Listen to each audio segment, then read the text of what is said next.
안녕하세요. 한국장학재단 대학생 홍보대사 서울 1팀 홍당무입니다. 8월 영상은 입문 100년 장학금에 대해 알려드리고 싶어서 준비해보았습니다.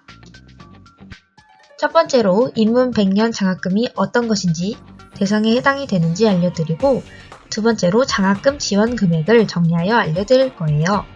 세 번째로는 지원하실 때 필요한 서류를 안내드릴 것이고, 마지막으로는 입문 100년 장학금을 수혜한 경험이 있는 저희 팀 팀장님의 후기를 영상으로 남겨보았습니다. 댓글창에 타임라인이 있으니 필요하신 정보를 클릭하여 시청하시면 빠르게 원하시는 정보를 얻으실 수 있습니다. 일단 입문 100년 장학금은 인문사회계열 우수학생에게 학자금을 지원하여 인문학 소양을 갖춘 인재 양성을 위한 장학금입니다. 올해 입문 100년 장학금, 즉 국가우수 장학금의 신규 장학생 사전 신청 기간은 2022년 3월 16일부터 4월 12일까지 약 한 달 정도였고, 내년 2023년 입문 100년 장학금 사전 신청 기간도 이 시기와 비슷하다고 알고 계시면 될 것 같습니다. 지원 대상을 살펴볼까요? 대한민국 국적 소지자로서 국내 4년제 대학 인문사회계열학과에 재학 중인 1학년 또는 3학년 학생입니다. 지원 유형은 아래와 같은데요. 전공탐색 1, 2 유형은 최대 4년을 지원받을 수 있고 1학년 신입생에 해당됩니다. 전공확립 1, 2 유형은 최대 2년을 지원받을 수 있고 3학년 재학생이 해당됩니다. 특히나 1유형은 등록금과 생활비를 같이 지원하고 2유형은 등록금만 지원합니다. 전공 확립 유형, 즉 3학년 학생이 이 장학금을 신청하려면 성적 조건이 충족되어야 하는데요. 전공 확립 유형 3학년은 직전 학기까지 총 평균 성적 및 이수학점 기준 충족이 필수입니다. 직전 학기까지 총 평균 100분위 점수 90점 이상 또는 평점 4.5 만점에 3.6 이상 혹은 4.3 만점에 3.4 이상이 되어야 합니다. 일반 계속 장학생은 입문 100년 장학생으로 기선발되어 대학의 인문사회계열학과에 정규학기 재학 중인 1학년에서 4학년의 장학생 자격 유지자를 말하는데요. 직전 정규학기 취득 성적 및 이수학점 기준을 모두 충족 시에는 해당 학기 등록금을 계속 지원해드립니다. 정규학기이기 때문에 본인 대학이 학과별 학사학위 수업 연한 내 학기를 기준으로 판단하되 복수 전공 및 편입학 등으로 발생하는 추가 이수학기는 정규학기로 보지 않습니다. 중간평가 대상자는 2009년 이후에 입문 100년 장학생으로 기선발된 계속 장학생 중에서도 3학년 진급자에 해당이 됩니다. 장학금 수혜 횟수가 소속학과 졸업 이수학기 전반에 해당되면 중간평가 대상자로 간주합니다. 직전 학기까지 성적과 이수학점 그리고 중간평가서 평가를 통해 나머지 2년 동안 더 지원을 해줄지 말지 자격 여부를 결정하게 됩니다. 마지막 지원 대상입니다. 진도보고서 제출 대상자인데요. 2020년 이후 입문 100년 장학생 전공 확립 유형인 2년을 지원받는 3학년 학생으로 기선발된 계속 장학생 중에 4학년 진급자입니다. 해당 학기 학사원장상 학년이 4학년으로 입력된 경우 진도보고서 제출 대상자로 간주합니다. 이 대상도 직전 학기까지 성적과 이수학점 그리고 중간평가서 평가를 통해서 나머지 2년을 더 지원할지 말지 결정하게 됩니다. 여기서 진도보고서 평가는 자녀 1년간 장학생 자격 유지에 대한 평가이고 장학금 지급을 위해서는 계속 지원 기준을 충족해야 합니다. 다음으로는 선발 연도별 장학생 중간평가 기준 충족 항목표입니다.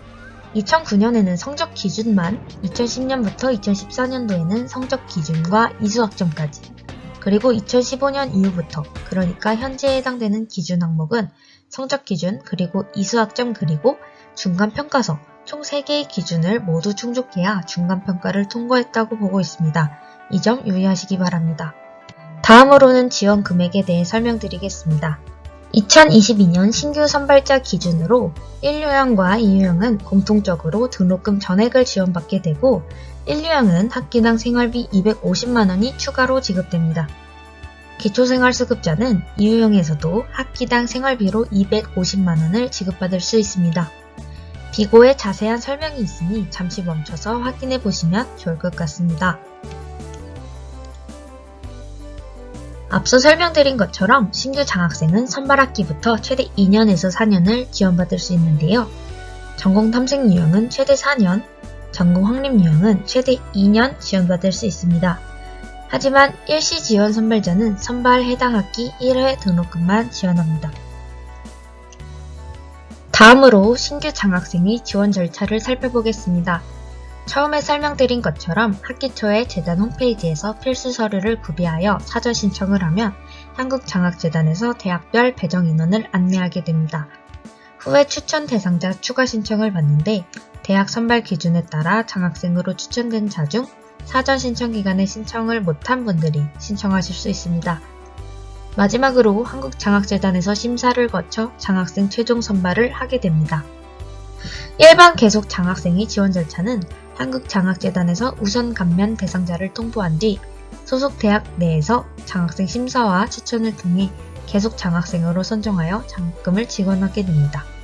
중간평가 대상 계속 장학생의 지원 절차는 중간평가 대상자를 통보하여 그 대상자 본인이 온라인으로 신청을 하면 소속 대학 내에서 장학생 심사와 추천을 통해 선정하면 장학금을 지원받을 수 있습니다.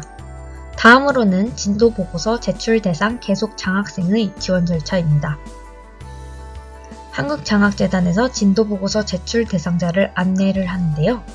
그럼 대상자는 온라인으로 진도보고서를 제출하시면 됩니다. 후에 대학 내에서 장학생 심사와 추천을 거쳐 장학생 선발을 하게 됩니다. 일시 지원자의 지원 절차를 마지막으로 보겠습니다. 한국장학재단에서 일시 지원자의 배정 인원을 홍보한 후 대학에서 장학 대상자를 선발합니다. 장학 대상자에 선발된 학생은 온라인 신청을 하게 되고 소속 대학에서 그 학생을 추천하면 한국장학재단에서 자격 심사를 통해 최종 선정을 하게 됩니다. 다음은 제출 서류입니다. 신규 장학생은 학업 계획서를 한글 파일이나 워드 파일로 제출해야 합니다. 일시 지원 학생은 대학별로 요청하는 서류가 있다면 그 서류를 제출하면 되시고 계속 장학생 중 중간평가 대상자는 중간평가서를, 진도보고 대상자는 진도보고서를 제출하면 됩니다. 그리고 대학 추천 시 복지정보 연계를 통해 수급자로 확인되지 않은 자에 한해서 기초생활수급자 증명서를 추가 제출하시면 됩니다. 이제 정말 인문 100년 장학금 상담 절차를 마지막으로 살펴볼까요? 상담 신청은 한국장학재단 홈페이지에서 하실 수 있습니다. 상담 신청이 접수되면 고객센터 전담 처리팀에서 답변을 하게 되는데요. 그 내용을 확인하시면 되고 마지막으로 만족도 조사를 하시면 됩니다. 만약 고객센터에서 업무 담당자 확인이 필요할 경우에는 업무 담당자를 지정하여 처리할 수도 있습니다. 지금까지 인문 100년 장학금의 정보를 모두 설명해 드렸는데요. 궁금한 점 혹은 응원을 남겨주실 분들은 댓글을 남겨주시면 확인하러 가겠습니다. 고맙습니다. 우리 9월에 또 봐요.